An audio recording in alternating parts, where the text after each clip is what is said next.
방송을 통한 교과 해설, 새벽 말씀 묵상의 시간에 함께 하신 여러분 안녕하십니까? 지난 밤도 평안하셨습니까?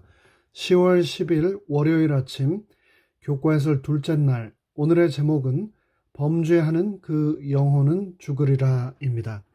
말씀 묵상에 앞서 잠시 머리 숙여 기도하겠습니다. 하늘에 계신 저희들의 아버지 하나님, 태생부터 죽을 수밖에 없는 죄인으로 태어난 우리가 우리의 운명이 어떻게 되는지에 관하여 오늘 성경 본문의 말씀을 통하여 다시 한번 확인하겠습니다. 그럼에도 불구하고 우리를 끝까지 사랑하시고 포기하지 않는 우리 예수 그리스도의 놀라우신 섭리와 또 은혜를 오늘 말씀을 통해서 저희가 발견하고 깨닫기를 원하오니 이 시간 성령님 저희와 함께하여 주시고 친히 말씀하여 주시옵소서. 예수님의 이름으로 간절히 기도드리옵나이다. 아멘. 먼저 본문이 되는 성경 말씀을 읽겠습니다. 에스겔 18장 4절과 20절의 말씀입니다. 모든 영혼이 다 내게 속한지라 아비의 영혼이 내게 속함같이 아들의 영혼도 내게 속하였나니 범죄하는 그 영혼이 죽으리라. 범죄하는 그 영혼이 죽으리라. 20절 말씀입니다. 범죄하는 그 영혼은 죽을지라. 아들은 아비의 죄악을 담당치 아니할 것이요 아비는 아들의 죄악을 담당치 아니하리니 의인의 의도 자기에게로 돌아가고 악인의 악도 자기에게로 돌아가리라. 이어지는 마태복음 10장 28절의 말씀입니다. 몸은 죽여도 영혼은 능히 죽이지 못하는 자들을 두려워하지 말고 오직 몸과 영혼을 능히 지옥에 멸하시는 자를 두려워하라.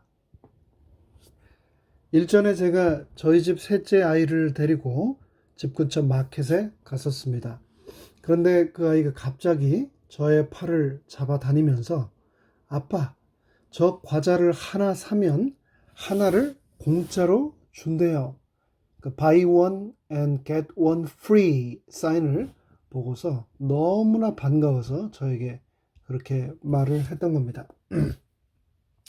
그 아이는 이 free라고 하는 말에 큰 감동을 받아서 아빠인 저에게 무조건 자기가 평소에 좋아했지만 선뜻 사달라고 못했던 그 과자를 사야 한다며 제 팔을 끌어다녔습니다.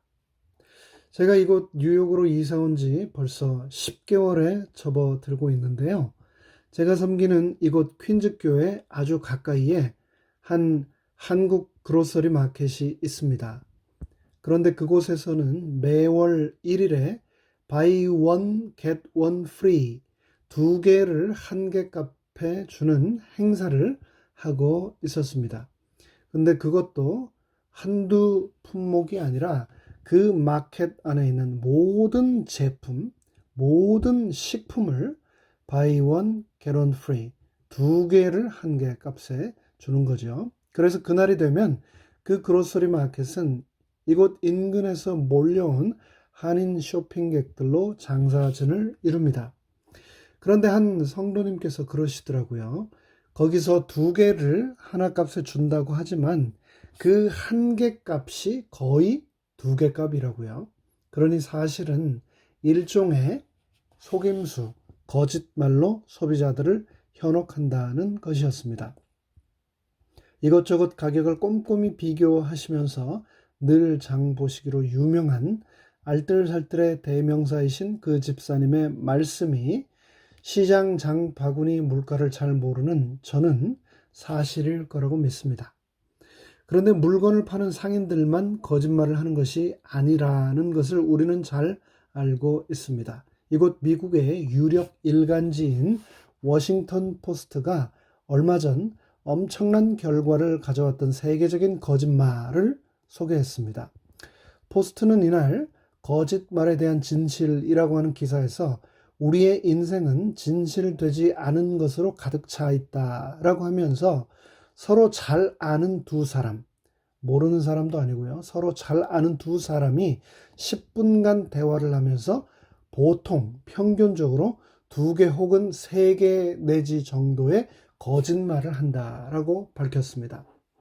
또 톰 소여의 모험을 쓴 미국의 아주 유명한 소설가 마크 트웨이는 모든 사람들이 매일 매 시간 잠을 자거나 깨어 있을 때나 꿈속에서도 심지어 기뻐서 혹은 슬퍼서 거짓말을 한다라고 말했을 정도입니다. 그런데 그런 종류의 수많은 거짓말들 중에서 제가 들어온 가장 최고의 거짓말은 바로 그 먼 옛날 사탄이 우리 인류의 조상과 그 이후로 우리에게 대대로 해온 인간의 육신은 죽어도 영혼은 결코 죽지 않는다는 거짓말이라고 생각합니다. 조금 전 우리가 읽은 에스겔 18장 4절과 20절은 분명히 말씀했습니다. 모든 범죄하는 그 영혼이 죽는다고 말입니다. 제가 일전에 섬기던 한 교회에서 노인 선교회 활동이 굉장히 왕성했었는데요.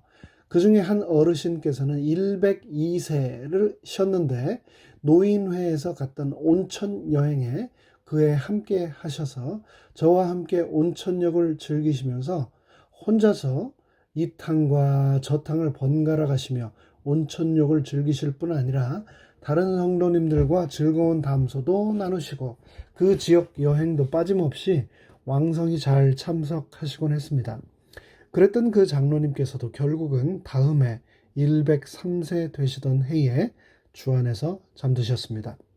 근데 지금도 잊지 못하는 것이 숨은 멎으셨는데 여전히 심장은 뛰고 계셨고, 그래서 그 심장이 완전히 멈추기까지 상당한 시간을 그 옆에서 간호사들과 함께 제가 그 임종의 순간을 맞이했던 기억이 있습니다. 결국은 그 장로님께서 호흡도 또 심장도 완전히 다 멈추고 의료진으로부터 결국은 사망 선고를 받으셨습니다. 그렇습니다. 죄악 세상에서의 인간의 삶은 연약하고 정말 말 그대로 일시적입니다. 우리 인생이 70이요 강건하면 80이라도 우리 인생의 자랑은 수고와 눈물밖에 없다고 했습니다.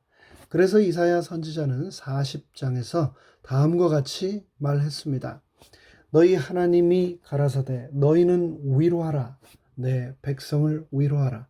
너희는 정다이 예루살렘에게 말하며 그것에게 외쳐 고하라. 그 복역의 때가 끝났고 그 죄악의 사함을 입었느니라. 그 모든 죄를 인하여 여호와의 손에서 배나 받았느니라 할지니라. 외치는 자의 소리여 가로되 너희는 광야에서 여호와의 길을 예비하라. 사막에서 우리 하나님의 대로를 평탄케 하라. 골짜기마다 도도해지며 산마다 작은 산마다 낮아지며 고르지 않은 곳이 평탄케 되며 험한 곳이 평지가 될 것이요 여호와의 영광이 나타나고 모든 육체가 그것을 함께 보리라. 대저 여호와의 입이 말씀하셨느니라. 말하는 자의 소리여 가로되 외치라. 대답하되 내가 무엇이라 외치리이까. 그러자 이렇게 말합니다. 가로되 모든 육체는 풀이요 그 모든 아름다움은 들의 꽃 같으니 풀은 마르고 꽃은 시들면 여호와의 기운이 그 위에 붑니라. 이 백성은 실로 풀이로다. 풀은 마르고 꽃은 시드나 우리 하나님의 말씀은 영영이 서리라 하라. 그렇습니다. 우리는 낮에 햇살 몇 시간만 해도 순식간에 바싹 말라버리는 풀 한 포기 같은 존재이며 시들어버리는 꽃과 같은 존재입니다.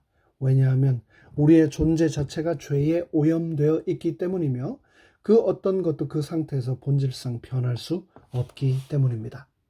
로마서 5장 12절에서도 말씀하시기를 이러므로 한 사람으로 말미암아 죄가 세상에 들어오고 죄로 말미암아 사망이 왔나니 이와 같이 모든 사람이 죄를 지었으므로 사망이 모든 사람에게 이르렀느니라 라고 하셨습니다. 죽음은 그 사람이 가난하거나 부자이거나 많이 배워 PhD 학위가 수십 개 되는 사람이나 학문을 전혀 배우지 못한 사람이나 신분이 태생적으로 높고 존귀한 자나 비천한 자나 또 남자나 여자나 어린 아이이거나 노인이거나 백인이거나 흑인이거나 아니면 우리 같은 아시아인이거나 상관없이 공평하게 무조건 모든 사람이 결국은 경험하게 되는 인생의 이벤트입니다. 이곳 미국 이민자 생활을 하는 우리에게 있어서 거주지를 선택하는 데 있어 가장 큰 영향을 미치는 요소 중에 하나가 바로 텍스, 세금인데요. 아무리 머리가 좋고 능력이 좋고 또 재주가 좋다 할지라도 텍스에 대하여 정직하지 않고서는 큰 변을 당하는 곳이 바로 이곳 미국이라는 것을 우리는 잘 압니다. 그래서 이곳 사람들이 말하죠. 세상에서 가장 확실한 것은 죽음하고 세금밖에 없다고요. 죽음은 이 땅에 있는 모든 생명체에게 영향을 미치는 죄의 너무나도 당연하면서도 자연스러운 결과입니다. 오늘 교과에서 특별히 저자는 죽음에 관하여 단순히 우리의 육신이 흙으로 돌아가는 것뿐만 아니라 우리가 더 이상 생명으로 존재하지 않음에 대하여 강조하고 있습니다. 더 이상 생명으로 존재하지 않는다는 말은 우리 존재의 중단을 의미합니다. 그래서 창세기 2장 16절로 17절은 말씀하셨죠. 여호와 하나님이 그 사람에게 명하여 가라사대 동산 각종 나무의 실과는 내가 임의로 먹되 선악을 알게 하는 나무의 실과는 먹지 말라. 내가 먹는 날에는 정령 죽으리라 하시니라 라고 말입니다. 그렇습니다. 하나님께서는 우리가 진짜로 정말로 정령 죽는다고 하셨습니다. 우리는 모두 범죄한 죄인이기에 어느 한 사람 예외 없이 모두 마침내 늙고 병들어 죽게 될 것입니다. 이 죽음은 존재의 중단입니다. 몸이 죽은 후 낙원이나 연옥 혹은 지옥으로 옮겨지는 것이 아니라 다른 생명체 혹은 다른 세계로 죄를 품은 채 영원히 죽지 않고 윤회하는 것이 아니라 그리스도 안에서 죽은 자들이 그리스도의 재림의 날 최종적으로 부활하는 것을 성경은 분명히 말하고 있습니다. 이 성경의 기록이 혹 무자비하고 잔혹하게 느껴질 수도 있습니다. 하지만 해결되지 않은 죄의 문제를 품고 영원히 죽지 않은 채 살아가는 것보다 내 죄된 존재가 완전히 죽고 예수 그리스도를 통하여 불멸의 몸으로 다시 부활하는 것이 훨씬 더 낫지 않을까요? 에스겔 18장에서 말씀한 것처럼 범죄한 영혼은 영원한 죽음, 즉 부활의 소망이 없는 죽음을 당할 것입니다. 그때야 하나님의 진노가 그친다고 성경은 기록하고 있습니다. 하지만 요한복음 6장 40절은 또 다음과 같이 말하고 있습니다. 내 아버지의 뜻은 내 하늘 아버지의 뜻은 아들을 보고 믿는 자마다 영멸을 당하는 것이 아니라 영생을 얻는 이것이니 마지막 날에 내가 이를 다시 살리리라 하시니라. 예수님께서는 하나님 아버지의 뜻을 우리에게 분명히 밝히고 계십니다. 그분의 뜻은 우리가 고통받고 늙고 병들어 결국 영멸하는 것이 아니라 예수 그리스도를 믿고 영생을 얻는 것이라고 말입니다.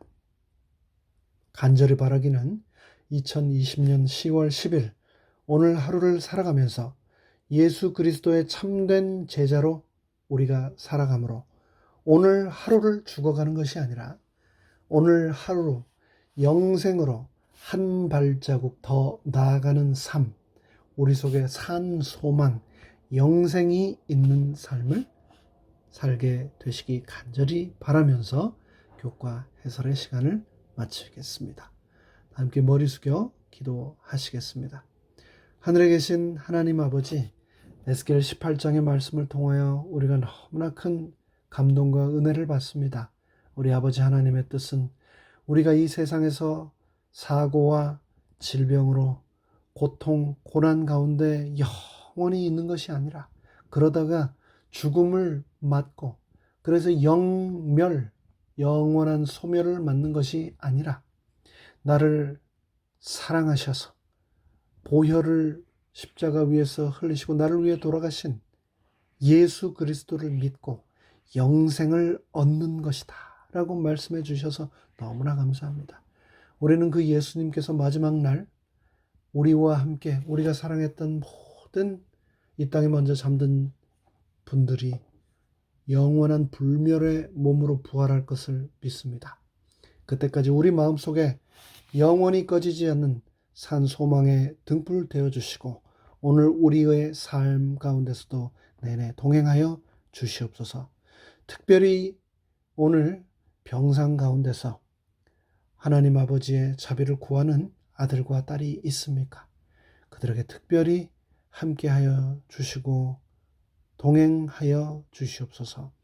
예수 그리스도의 이름으로 간절히 축원하옵나이다. 아멘.